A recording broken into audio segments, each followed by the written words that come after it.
क्या वजह है कि इस्लामी जमहूरिया पाकिस्तान है और इसका, चूंकि मैं ये बात इसलिए कर रहा हूँ कि आप जिना का पाकिस्तान लेकर और बहुत सारे प्रोग्राम करते हैं, तकरीरी मुकाबले करवाते हैं, लोगों को हुब्बुल वतनी के जज्बे से सरशार करते हैं।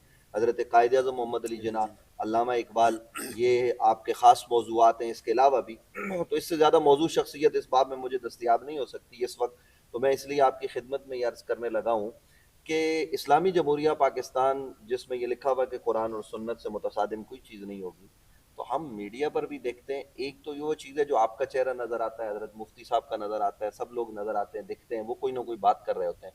एक जब वो सिलसिला रुकता है तो जो चीज़ें उस सिलसिले को पहुँचाने के लिए उन्हें दस्तियाब होती हैं, जिन्हें हम इश्तिहार कहते हैं, जिनके ज़रिए प्रोग्राम ज़ाहिर सारे चलते हैं, तो उसमें जो बेहयाई फ़ाहशी होती है और गाड़ी भी बेचनी है, तो उसमें भी जो है ना वो माज़अल्लाह सुम्मा माज़अल्लाह किसी औरत की रानें दिखाना और ये सब कुछ करना, ये क्या है उवैस रब्बानी साहब? इस पर इस्लामी जमहूरिया पाकिस्तान, जिसको आप कोशिश करते हैं कि जिना का और अल्लामा इकबाल का पाकिस्तान बने और नौजवानों के अंदर एक फ़िक्र आप बपा कर रहे हैं, तो दूसरे नौजवानों को आप कैसे बचाएंगे इन चीज़ों से? वजह फरमाया आपने। आपके इस सवाल की तायद करता हूँ, हिमायत करता हूँ इस जुर्रत की और इस इस्तकामत की कि आप ये सवाल पूछ रहे हैं।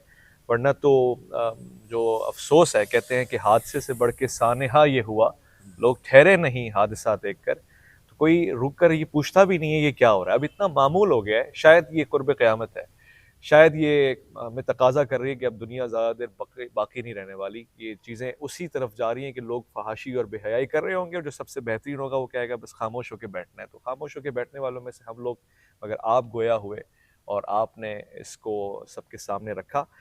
दरअसल ये हमारा कौमी मिजाज बन गया है।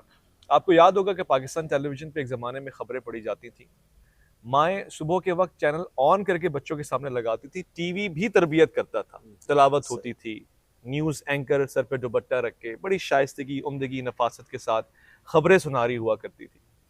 आज आप किसी भी चैनल को उठा के देख लें, बशमूल स्टेट टेलीविजन के, माएँ अगर गैरतमंद होंगी तो बच्चों को कार्टून नेटवर्क लगा के देंगी, कहेंगी इन एंकर्स को मत देखना, इन टीवी चैनल्स को मत देखना।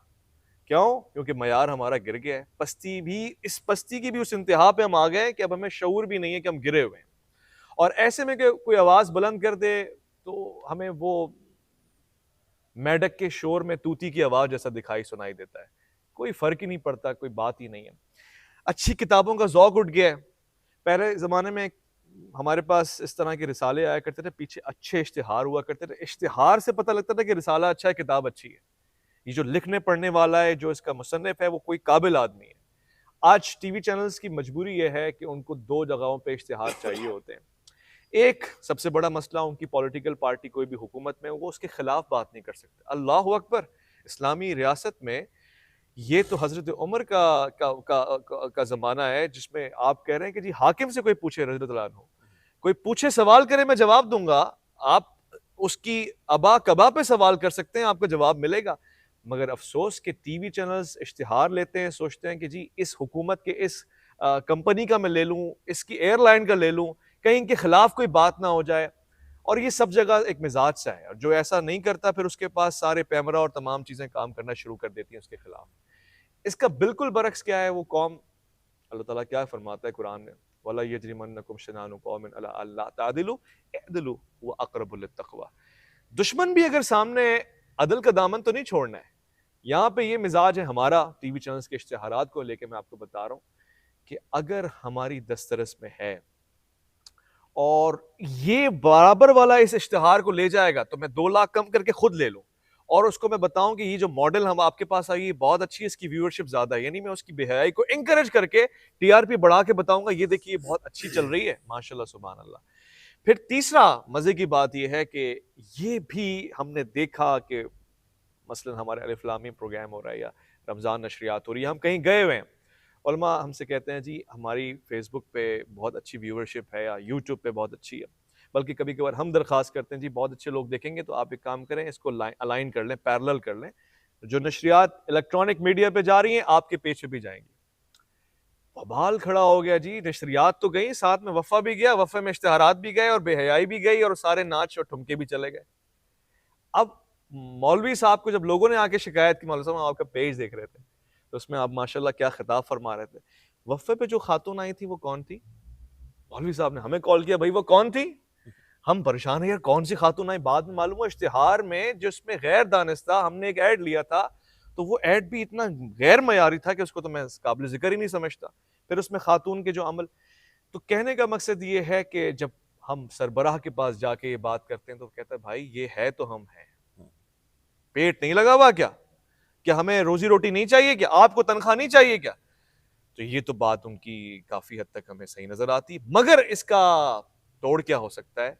शायद इसका तोड़ ये होना चाहिए, वो जमाना चला गया मुफ्ती साहब कि जब मस्जिदों में चंदे अलल ऐलान मांगे जाते थे।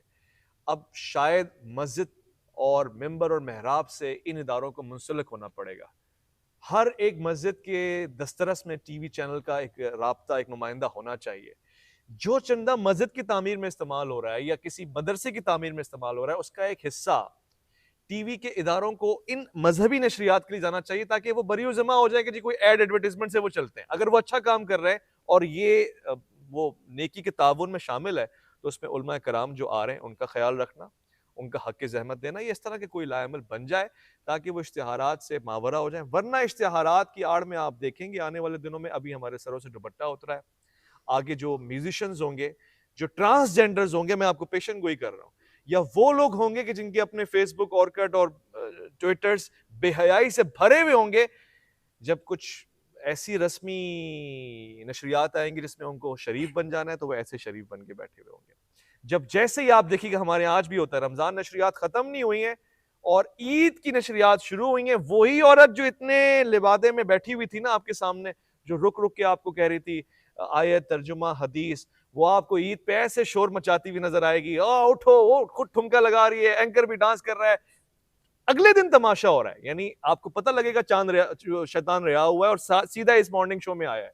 लेकिन तब तक रिहा नहीं हुआ होता शैतान, रमजान में रिकॉर्डिंग स्टार्ट हो लो जाती है। जी, ये भी देखें आपके सामने अफ्तार इंकशाफ हुआ है। ट्रांसमिशन हो जाती है तरावी के बाद, बल्कि तरावी तो मस्जिद में चल रही होती है ना, टीवी पे थोड़ी चल रही होती है, और टीवी पे ईद की रिकॉर्डिंग स्टार्ट हो जाती और इसीलिए मैं कभी भी किसी ईद की नशरियात में नहीं बैठा। हमारे चैनल ने बहुत जोर दिया कि आपको बैठना चाहिए रमज़ान के, मैंने कहा नहीं, ये बीबी रमज़ान में बैठ सकती है मुसलमान होके, मैं रमज़ान के अलावा शैतान होके नहीं बैठ सकता, ये मसला है।